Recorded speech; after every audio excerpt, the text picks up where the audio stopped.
Do you love the Tabernacle Choir? This year, the choir's music is everywhere you are. Listen to your favorite choir songs and music and the spoken word anytime you want on Alexa by simply enabling the skill. Alexa, play music in the spoken word. Now playing music in the spoken word. You can also download the Tabernacle Choir app, subscribe to the choir on YouTube, listen on Spotify, and have access to all their wonderful music. Happy listening.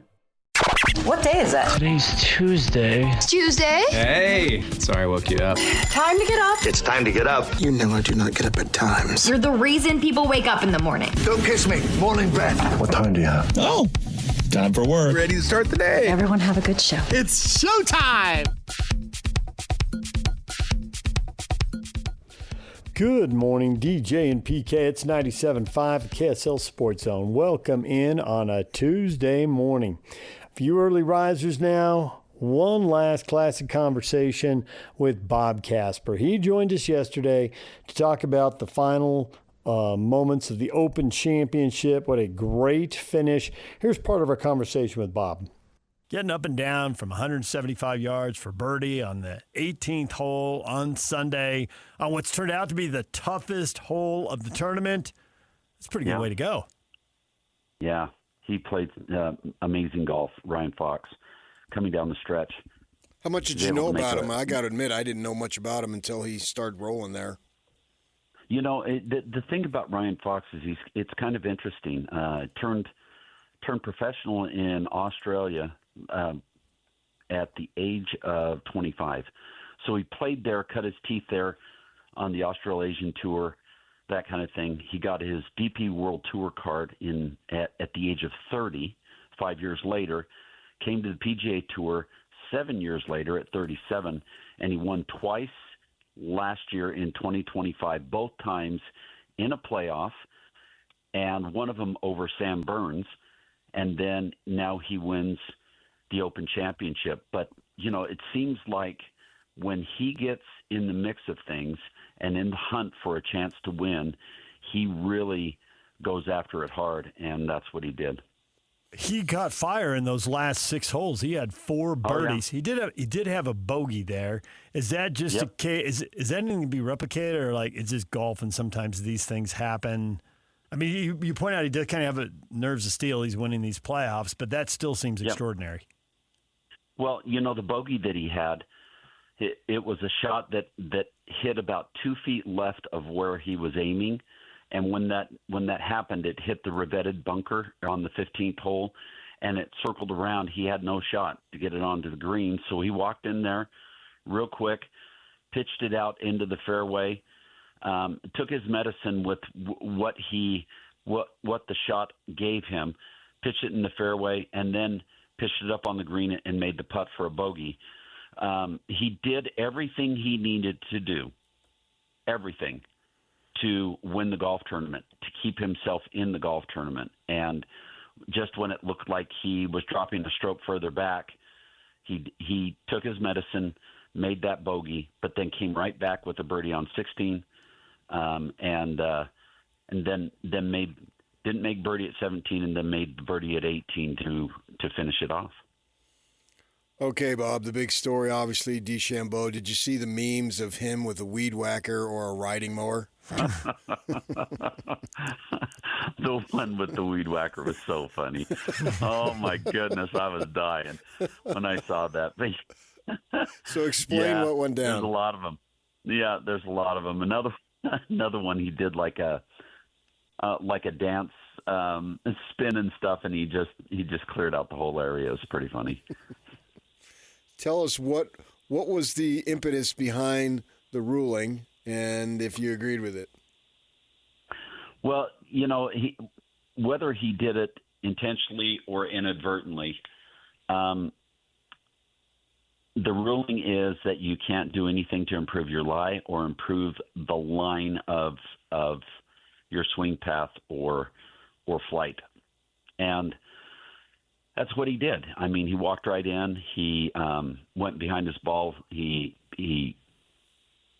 stamped down the area behind his ball, and then went back and looked again before he hit his shot, and stamped it down again before he was going to his ball, and you could definitely see that his swing path, the grass was higher when he got back there, and then when he stepped on it again before he went in to hit the shot, it was lower. The other thing is that he uses clubs that are unique. He uses a set of irons that are all the same length, and they're all the same length as a 7-iron. So his wedge is the same length as a 7-iron, which is a couple, 2-3 inches longer. So his swing path was definitely going to be further back, and that stuff was in his way inadvertently. Like I said, he's a lot of guys have come out and say that he's not including Scotty Scheffler, that he's not a guy that would cheat, and but inadvertently he caused it to be trampled down a little bit, and it affected. But what advantage did he gain? He gained the advantage of being able to swing at the ball. I know, but the score. What advantage did the score give him? If it doesn't give you an advantage in the score, what difference does it make? Well, it does make a difference because he would have had to hit it out to the left, and who knows what the score would have been. But he could have taken an unplayable lie and dropped. He could have taken an unplayable lie, but the unplayable lie only gives you line of flight, so he could go back as far as he wanted, and there were trees behind him, or you get 2 clubs of relief, or you go back to where you originally hit the shot, which would be back at the drive. That's what happens with an unplayable lie. So by allowing himself to pitch it forward and pitch it at the green, he made a bogey, but who knows what he would have made had he pitched it out to the left, if he would have made a bogey, if he would have made a double bogey. And ended up he got a 2-shot penalty and a triple. And then how about if it's Joe Blow and there aren't cameras on him? We have 2 different standards here, or 10 different standards? Well, okay, so each group has an official with them, and unfortunately that official wasn't over there in watching what was going on, and he should have been. But each group, plus the player in that group, help police and the policies of the rules and everything, because you're trying to protect not just the person that's shot it is, but you're protecting the field as far as the players are concerned. It's a major championship. Unfortunately, Scotty Scheffler wasn't over there to watch what was going on. The rules official wasn't in there like he should have been, right at the site of what was going on, and it got manifested itself. The thing you have to understand is that in today's game, no matter what, and you're in one of those marquee groups or one of those later groups, it's going to show up. It's going to be on camera. It's going to be on film. So you have to policy and make sure that you do everything that you can towards the correct side and not skirt the fringes. There's been a lot of talk about maybe DeChambeau leaving LIV and coming back, and what will the terms and conditions be? We've seen some guys come back. Maybe they'll just do the same thing, but it seems like there's a lot of wiggle room here. And when Rory McIlroy gets up there were several people being asked about third-round tee times coming out around 11 p.m. after all this happened on Friday. And McIlroy said, "Late night for everyone. I won't pretend to be up here and defend Bryson. I'm not particularly fond of him. I think a lot of it's performative. I think a lot of it's for attention. To hold the tournament hostage like that and to have all of us, players, volunteers, everyone waiting on him to depart, I didn't feel like it was a great look." That's maybe not such a big deal for football, baseball, or basketball, but that's pretty harsh for golf. What does that mean for him coming back to the tour? Well, the whole thing after the 2-shot penalty, he was the one who made the comments that maybe I just won't play the rest of the tournament, and so that's what was holding hostage the tee times, all that kind of thing. So conversely, with the PGA Tour, he's saying, well, maybe I don't want to I don't want to go back to the PGA Tour. I'll do all my live golf stuff, and then I'll just play the majors. He's saying to the PGA Tour also that you need me, and you better do things that benefit me more, and maybe I'll come back.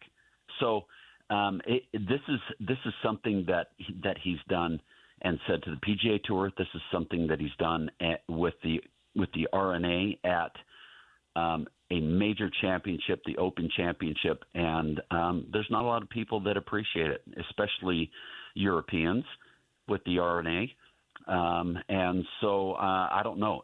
It will remain to be seen what he does and what the PGA Tour does and what they offer him if he wants to come back, because when it all's said and done, if Liv folds its tent up and closes shop, he's going to have to decide if he wants to stay relevant in the game of golf.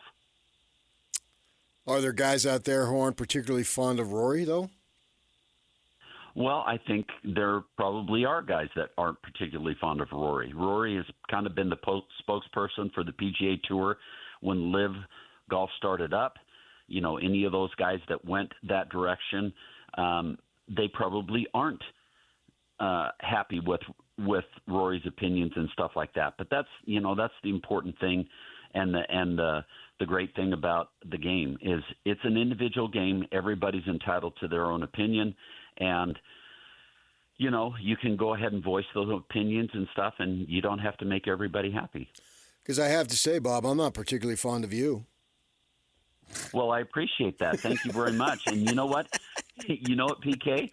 I was wondering all night long how you were going to figure out how to get Ryan Fox into your stable and claim another win.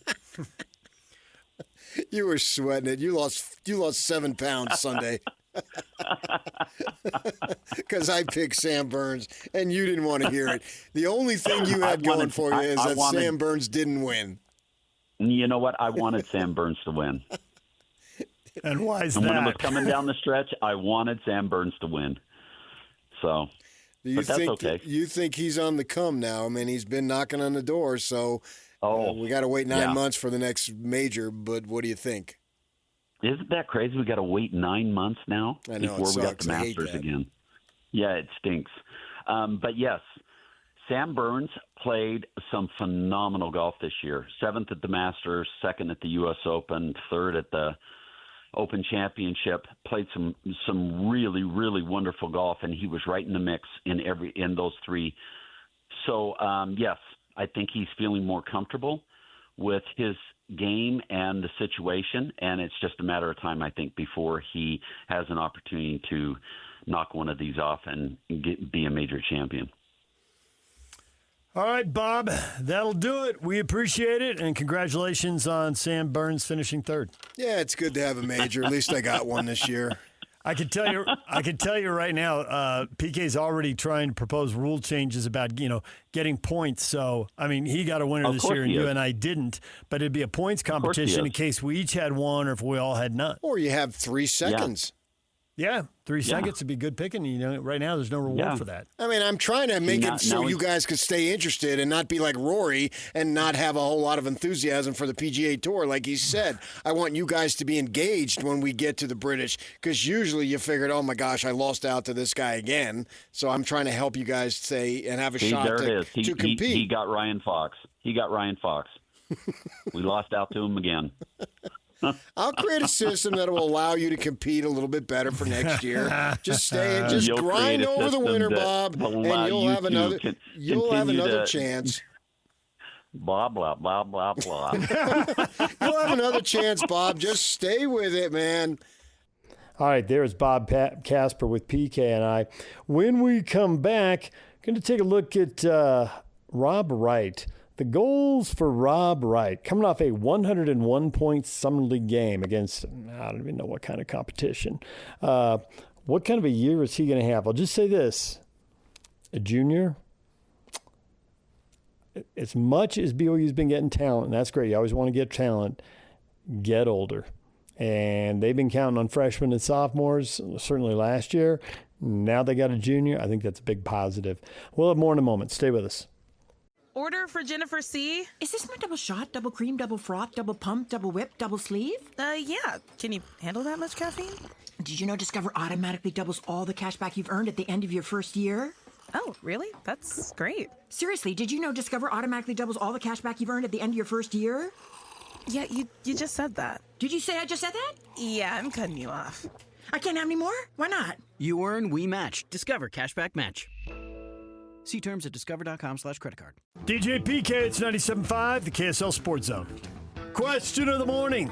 Rob Wright scored 101 points in a summer league game. Can he be the best point guard in college basketball next year? Brady, no. Who is he playing? Could be Junior Jazz for all we know. Rob Wright out there lighting up a bunch of 12-year-olds. I think it's more of the college-type players or Brian. some ex-college players. Brian, it's a local pro-am for fun in the summer. I doubt they were playing any real defense. Does anybody really play any real defense? Does anybody know what time it is? Does anybody really care? Yes, some people play defense, but I get Brian's point. That could have been a super low level there. Kevin, he could be the best, but I wouldn't base it off of that. Probably not the toughest competition. Yeah, but you're only going to face the toughest competition once. Yeah. You can't have several teams to be the toughest competition. If he was going to be the best point guard in college basketball, I'm pretty sure BYU would have done a little better last year. Football, please start. See, that's the thing about it, and is that coming back is why he can flourish. You don't need to go to a third program in 3 years. I think, and even in football to a degree, I think that some of this constant moving impedes your development. It doesn't help it. It actually makes it worse. Different people, different systems, getting coached to do different things. Yeah. You never have a time for anything to really to build and improve and grow and make whatever it is they're teaching you just second nature. So you're not thinking about it. Right. Yes. That's the point. And so many of these kids are just bouncing around all over the place, and everything is brand new all the time. I no longer think it's crazy when I click on the recent transfer to whatever school to see that it's his third school in 3 years or his fourth in 4. I've seen that enough clicking on people's bios. It's not surprising anymore. So as they're trying to jump around to capture lightning in a bottle, so to speak, I believe it's also impeding their progression. Tony says, I would expect improvement in his game. He missed an inordinate amount of shots inside 10 feet last season. BYU needs him to be a leader and a shot maker. Finishing at the rim. Can be tough for a smaller guy, but can you get better at that? They need him to be better at that. And I think that with this continuity of being in there with the head coach, and you know what he wants, and the head coach knows what the player can do well, what are his weaknesses better. We heard that 2 years ago in his first year. Kevin Young spent one day looking at all the shots that Dallin Hall had made the year before because he was brand new. If he would have come back, he probably would have had a pretty good season. Now he chose to leave and all that stuff, and so be it. But I think that is an application that can apply. That's one of the reasons why I'm high on Utah football this year. Is Devin Dampier is going to be in his second year. Now, he'll have a new coordinator, but he's going to understand playing at a higher football level at the Big 12 level, and maybe a little bit better what he can and can't do. And they're apparently trying to keep a lot of the concepts. So even if it's a little different, they're trying not to make it very different. Well, the art of coaching is to tailor you to the player, not vice versa. Right. You have to fit the player. What are the player's skills? What do he or she do well, and accentuate that? And so, yeah, that's the essence of coaching, I believe, as far as that goes. You don't want to be, well, here's the template, you fit here. You don't want to bring in, they don't really run the wishbone, the service academies do. but you're not going to bring in a big-time pass. Used to be way back when many schools ran it. It's right. Troy Aikman left Oklahoma and went on to have a Hall of Fame career in the NFL because Switzer was going to run that offense that didn't throw the ball that much. It seemed like he should have never gone there in the first place. So that was a system mix-up, whatever you might say, as far as Aikman, a local kid from Oklahoma, I believe, and he stayed local. Well, then he realized that this ain't going to work. And so he got out of there, and then boom. The rest is history as far as he is concerned. What he won 3 Super Bowls and blah, blah, blah, blah, blah. So we understand that.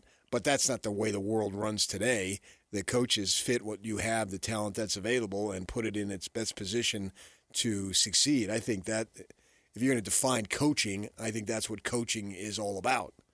It's putting players in their best positions to succeed, whatever skills they have. So, but the fact that he came back, and we're doing the same thing with Bachmeier, is that this is the first time in 4 seasons that they've had a returning quarterback?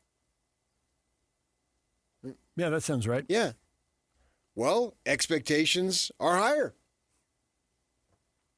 Returning quarterbacks have often paid off. Yeah, yeah. Not always. Indiana did it with the guy who was the first time, so there's exceptions. But, yeah, on the whole, you'd rather have a returning quarterback than not. Yeah, well, you take the number 1 pick of the NFL draft. Yeah, you'll take that. Yeah, obviously that's a supreme talent that individual must have, and we're talking about Mendoza, obviously. And I was doing the front row thing that they're starting on Channel 5 and also on YouTube with the sports guys there.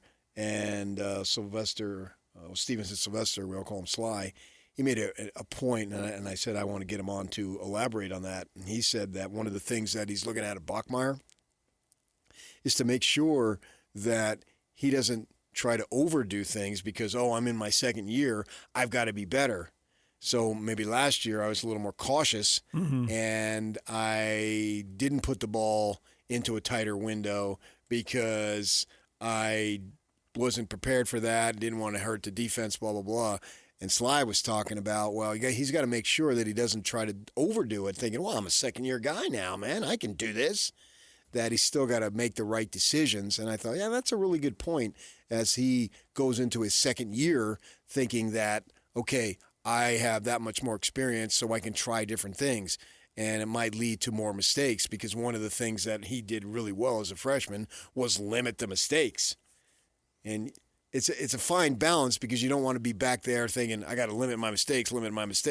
You also got to be aggressive. That was what was so cool about Ryan Fox participating on the 18th green there is that, okay, I can win this right now. But what I don't want, if it would have been me, it would have been, don't three-putt. I'll blow the playoff, right? And I have no chance to make it at that point. But you just look at his body language and the way he got up over that ball with 22 seconds it took, and he wasn't taking forever, man, I would have stepped back and I would have dropped to a knee instead of prayer and everything possible to try to get that ball to go in, and I probably wouldn't have done it. He gets up there, and he's got the mindset, okay, I'm going to be aggressive here. I'm going to go for it. And he makes it, and he wins, and there is no playoff. And who's to say, he had the playoff in his back pocket.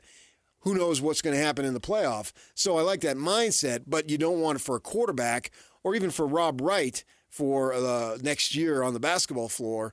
Don't be reckless because you have that much more experience. You want to make sure that you're aggressive, but also make good decisions within that form of aggressiveness. And that's something that they really have to look at to see what they want to do there and then with the best way to execute that.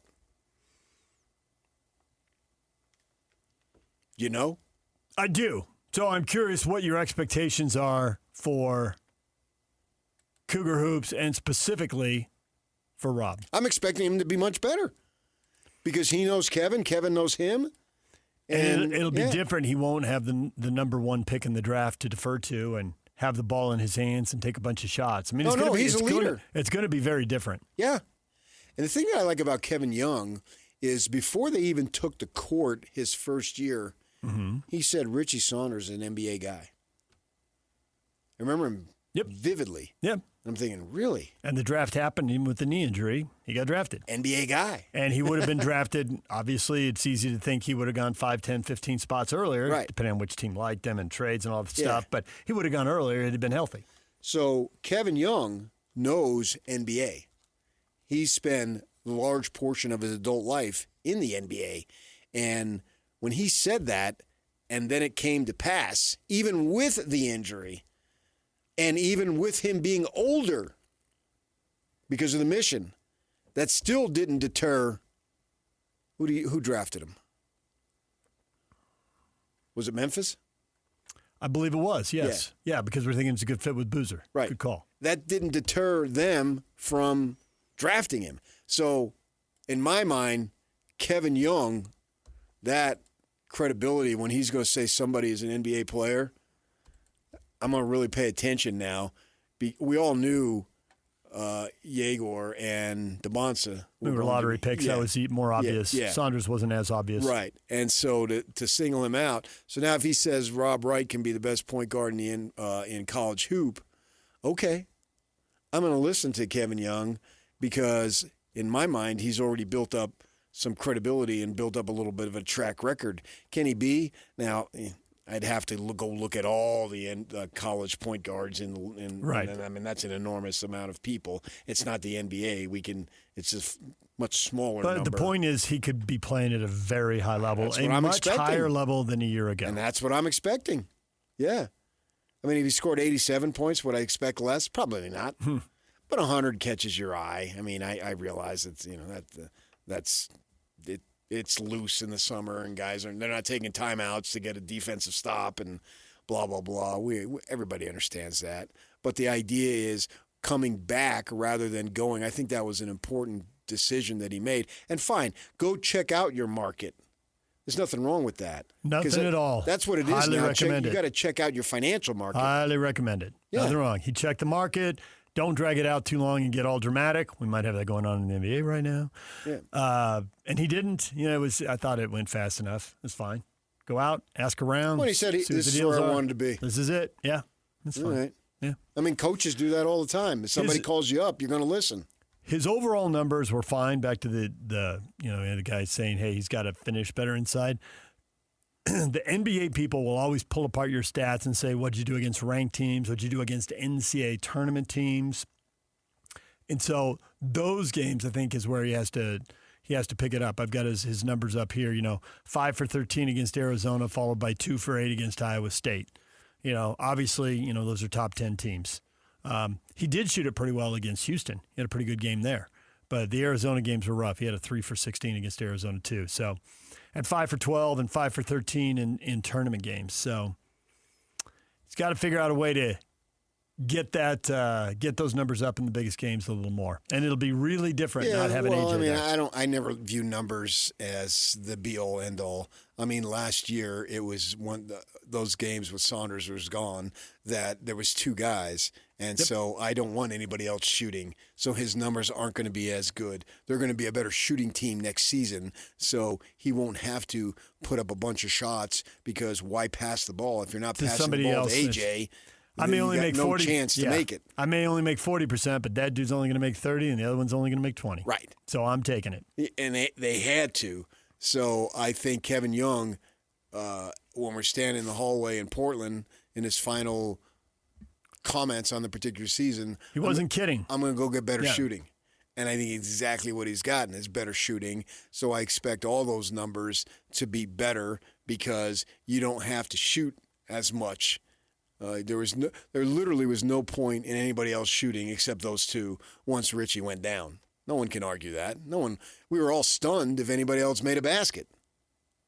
So I think that's going to lead to some poor shooting numbers, and probably Kevin in privacy is telling him, hey, take it, because these other guys, they ain't got a prayer, and 95% of those other guys are gone.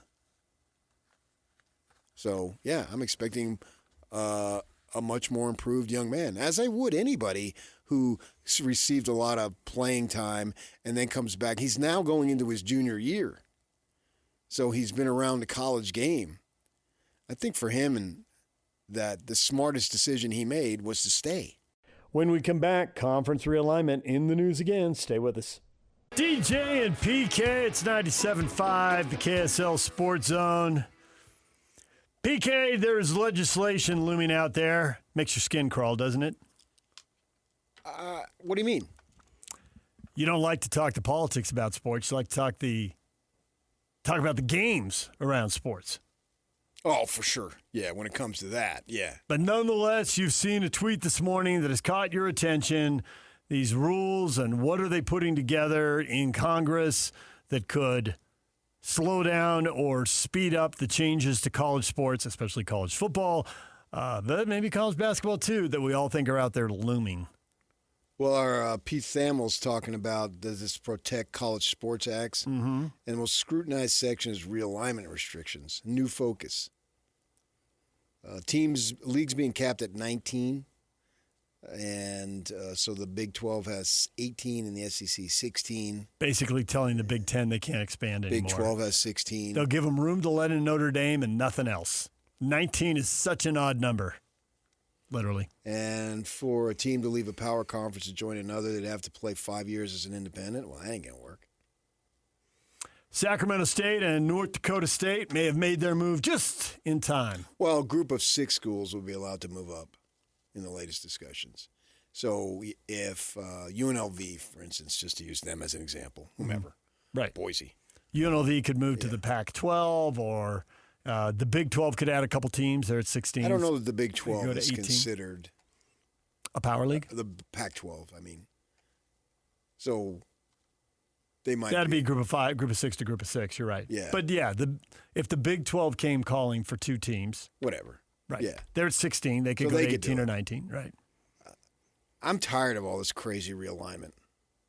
I get it. I don't think this thing's going to pass. I mean, they're clearly changing a rule. Well, I don't know. I think some of it will pass. Oh, really? Think they'll strip it down and get some core stuff through? Yeah, like he says that the bill was set to freeze leagues making more than $700 million. Make as much as you want. Or as much as you can, I guess would probably be the better word. But I think this prevents some type of, what's the word? Consolidation? Yeah, or massive expansion by the Big Ten trying to become a national league. And leaving out so many others. Mm-hmm. Because I think the Big 12 is fine enough, and go ahead and figure out ways to make as much money as you can in the Big 12. And I don't think all these players are just like rushing to these other conferences any more than they've already been doing. There's always been change, but it seems like it is sped up to an amazing degree. Right.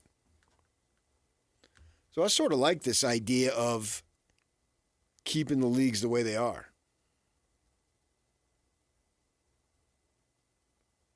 I just don't see what going to the Big Ten is going to be solving every problem that you may have had. You'll never solve every problem you had. You'll just get a new set of problems. Why does Utah so money. desperately want to be in the Big Ten if they do? Or why does anybody, for that matter? More money. It seems it's the elite league. I do think that they've been working at it for a while, but seem to get getting better at it and making money through the conference off more than just sports. And I think they think it'll grow their research dollars and all that. The prestige they'll get by being associated with these other schools will help them grow going forward. You think the athletic department is really worried about that? No, I think the president and the regents are. I think the ADs are only because they know their bosses are. Well, if that were the case, why didn't they do it years ago? Why didn't they do what? Go to the Big Ten? Yeah. Well, because they haven't been invited yet. I'm talking about the schools that were invited. Because they weren't invited until then. You don't think SC could have gone anytime it wanted? They probably could if they wanted to pick up the phone and start it, but they knew there'd be a bunch of blowback, including from their own alumni boosters. Blowback donors. didn't obviously prevent them from doing it. There came a point when they were willing to take the risk and do it. But if it's all about the money and the research and blah blah blah, there is no risk. What risk do you have there in the research and all that stuff? You'd lose alumni and boosters and donors, but You're gonna lose that anyway. But eventually, the money got so big there really wasn't even the risk of that, which I think is a quote you literally got from a longtime SC person you know. It simply got it was just too much. It was too big. And we'll see how it actually benefits them. So far, not really. Right. Now, it's a short window, and maybe they just don't have the right coach right now. Okay, but that's just football. Yeah. The basketball guys, we can set our watch by it. We know it's the winter, and they're doing all this traveling. In January, there's going to be a road trip. They're going to hate it, and they're going to tell us. Because they've only done it 2 out of 2. Right. Maybe we don't have to wait till January. Whenever the schedule comes out, they might start telling us then. But we'll be so football obsessed, we'll ignore it. I just don't see that's you got to have that. Stay here, find ways to increase the money, and be competitive in this league. Because if that league is so much better, if you haven't won the league or not competitive, not to say that Utah hasn't been, because obviously they have, and the first year was curtailed by injury, that I don't see where you're going to be able to be so competitive over there. I get that thought. I mean, look at Nebraska. What benefit? Dang, all the money in the world. What benefit did that do to their football program? It is Who's not the latest football coach program today? And when does Rule start looking to move on? And everybody else has. It's 20-plus years of this now for Nebraska. Yeah. I mean, they started slipping while they were still in the Big 12, and going to the Big 10 just accelerated it. Yeah. It made it worse, not better. And is that really going to help your recruiting? Well, I think that's the whole thought with Nebraska, that in the league they were in, they were able to get into Texas and get Texas kids. Now, of course, other things have changed, NIL, and do they have access to NIL dollars and all that? But originally, they went away from their recruiting base, and they made themselves less visible there. Well, I mean, for Utah, is that going to help their recruiting?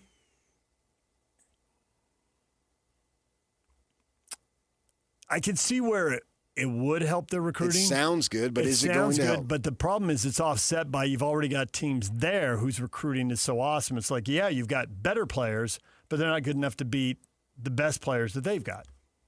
I mean, Ohio State is just sending so many guys to the NFL draft every year. It's just like, so if you go from as they have forever. Right, as you go from having like 4 or 5 guys drafted to now 6 or 7 guys drafted, right? And then you look up and there's Ohio State having 10 or 12 guys drafted. Right. How are we going to beat these guys? And if I'm going to do all the travel in the Big Ten, why be at Utah? Now, maybe it's more regionalized by the time Utah gets in, so it's not as bad as it is right now. But we'll see. That's to be determined. But let's see if it's even possible or plausible. I mean, if this passes, then maybe the Big Ten's not expanding and that whole thing's dead. I mean, if this passes with the stuff we're reading here this morning, limited to 19 teams, the Big Ten's already at 18. It seems 19, which is a terrible number, is just there for Notre Dame. Put it at 19. Oh, yeah, but they could put it at 20, then still have Notre Dame. Yeah. You can put it at whatever. You can still get, as long as you have one, they can kick somebody out and bring in Notre Dame. They're not putting it at 22 or 24 or 28 where, now Utah's odds of getting in are going way up. I mean, the 19 stalls all this stuff we've heard about with the ACC. They could bring in one ACC team. But this whole thought that the ACC is going to get rated here in a few years. By the SEC and the Big Ten. I know, but I mean, for who is so attractive that you got to have them? Miami, Florida State, and North Carolina are the 3 that always get mentioned, and then there's other schools that sometimes get mentioned and sometimes they don't. Let them go. Virginia's been mentioned. Yeah. Let them go. NC State. And then Duke. they become just another program with lots of money. And ask Maryland, right? And Nebraska. BYU, they're all those jock sniffer guys who want to donate all this money. They ain't donating it into the whatever research. They donated it for the athletics. Cody Campbell, that's where the glory is. Arkansas and South Carolina. What'd you do that for? Yeah, I mean, what's Cody Campbell now is a national figure. And maybe he does give money to the academics, but I'm not saying that they don't, but you don't get any buzz off of it. Nobody knows who you are. No, nobody knows how many research dollars you're pulling in. I mean, the regents and the president do. Yeah. But everybody knows the Jazz owner now. He wasn't on Pat McAfee before. He ain't any richer now. Nope. Before he was on DJ and PK. Right. We did. We had him on like 2 or 3 times before he bought the team. Yeah. I mean, I knew who he was. Yeah. BYU people knew who he was. Mm-hmm. But now everybody knows who he is. Yeah. He's outgrown us. Well, he still comes on occasionally. That's fine. No, I don't care. He still comes on occasionally. It's not. I'm not about not or coming on our show. It's about the expansion. No. It's about the expansion of being a... Raise your profile. Yeah. Yeah, raise your Mark profile. Cuban doing TV shows. Yep. Mark Cuban doesn't even have a majority owner in the Mavericks, and they're still asking him what he thinks. Oh, yeah. And I'm not sure how it happened, but he is on social media talking about what healthcare should look like left and right. I just scrolled through a timeline during whatever game, and there's Mark Cuban debating healthcare with people. That didn't happen before he bought the Mavericks. Right. Raised his profile. Right. So that's what they want.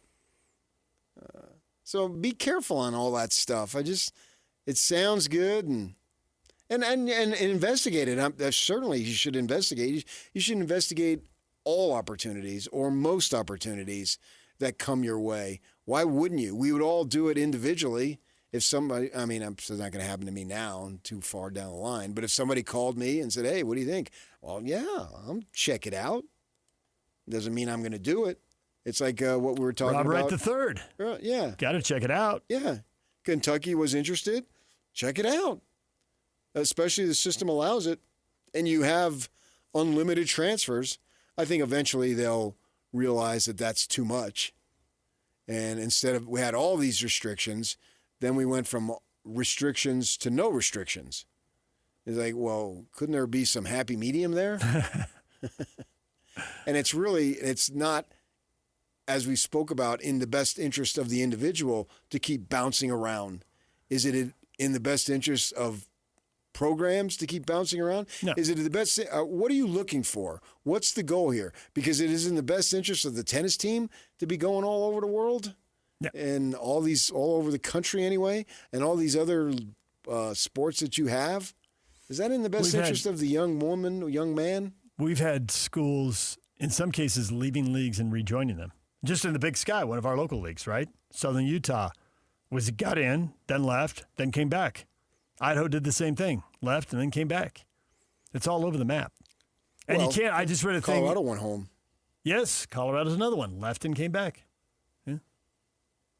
Good example. Should have never gone to the Pac-12. Sounded like a good idea, and then went straight into irrelevance. I don't think it sounded like a good idea. Oh, really? You thought it was bad from the get-go? Yeah, what connection do they have? I think Denver as a whole tends to look west, but that doesn't matter in pro sports because pro sports is you can look wherever you want. Right. But for the colleges, again, back to Nebraska, they were recruiting Texas. It really hurt them. They probably had the wrong person in charge. Well, wrong people because they had multiple people calling the shots. They had a couple of bad hires at the same time they lost the recruiting area. It just turned into a disaster. Were they all bad hires, or was the situation not good? Do they not have enough money? I mean, Colorado, and they had some, I get that, but why all of a sudden would the doors fly open to California recruiting in Colorado? So I'm going to jump over 3 states and a bunch of schools to go there. And where they went was actually last place. Yeah. Perennially. Last. Perennially dead last. They've had 2 runs, 2 seasons, not runs, seasons. McIntyre had one, and then Dion when he brought in his kid and Hunter. Mm-hmm. They've had a couple of big years. And they won, 9 games? Yeah. It's not like they were dominant, the other knocking down the top 10. Yeah. The other one was 10, I think. Yeah. And there was no staying power. And it went away as fast as it came. There's a ton of 2, 3, and 4s. Yeah. So what good did that do? Isn't that Colorado the classic example? And yet, schools seem to be chomping at the bit to move every year. Every summer, we have a whole list of schools that have realigned. Yeah, but I think now we're just filling in the blanks. Well, that did drive it this year because the Pac-12 brought in 6 teams, and the Mountain West brought in teams to replace them. Right, right. But it's always something. If it's not one thing, it's another. Well, I think that might settle down now. The one thing, the not the sport, but the whole college athletic situation, it needs some form of stability. You'd like to think so, but everybody's doing what's best for themselves, and nobody's looking at the big picture. But that's the thing. Is it best for themselves? That's the point. Was it best for Oklahoma and Texas to go to the SEC? Because that set off the whole Big 12. I mean, we had a whole summer with all the Big 12 teams moving and the Pac-12 breaking up. And, I mean, it's just, like I said, it's one thing after another. And I don't know if anybody's that much better off. Who's that much better off because they changed leagues? I mean, Boise State climbed through leagues, so, you can look over 20 years, 30 years and say, okay, Boise State's better off. But how many schools can you look over 20 and 30 years and say you changing leagues really improved your place in the universe? I mean, maybe some teams just had to, with the Big East falling apart, you had to go, or...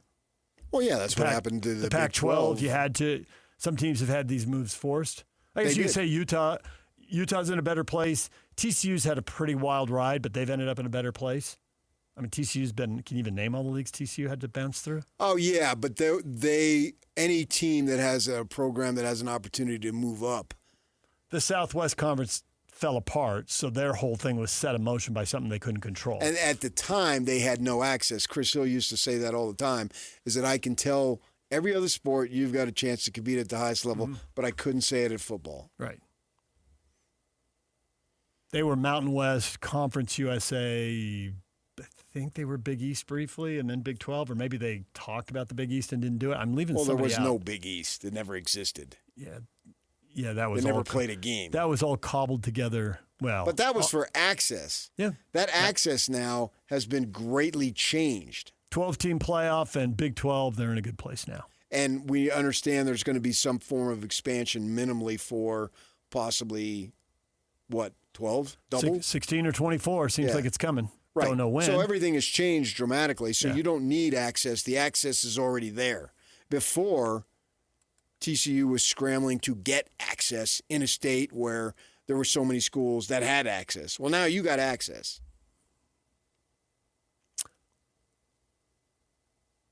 If this passes, it'll be interesting to see what its final form is. They're still working on these amendments and tweaking it and all that. Right. And then there'll be the law of unintended consequences. And then inevitably, there'll be a court challenge. So it feels like whatever ride we're on, the ride isn't going to end anytime soon. No. I understand that. But I don't think we should just dismiss it, because there might be some stuff in there, if not all, that some can make the entire realm of college sports better. And I think that's what we're after. I think that's what everybody's after. I think it's what Cody Campbell, who obviously is biased towards Texas Tech, but I still think he wants to make the whole system for every Johnny and Mary better. But what he thinks is better, the SEC may not think is better. Well, and the Big Ten might not agree with either one of them. And they don't. Which is why I think this isn't going to pass, because in the end, I don't think they're going to be able to. But I think there might be some form of Possibly passage. they'll find something they can agree on. I think they will. When we come back, what is trending? The headlines are next.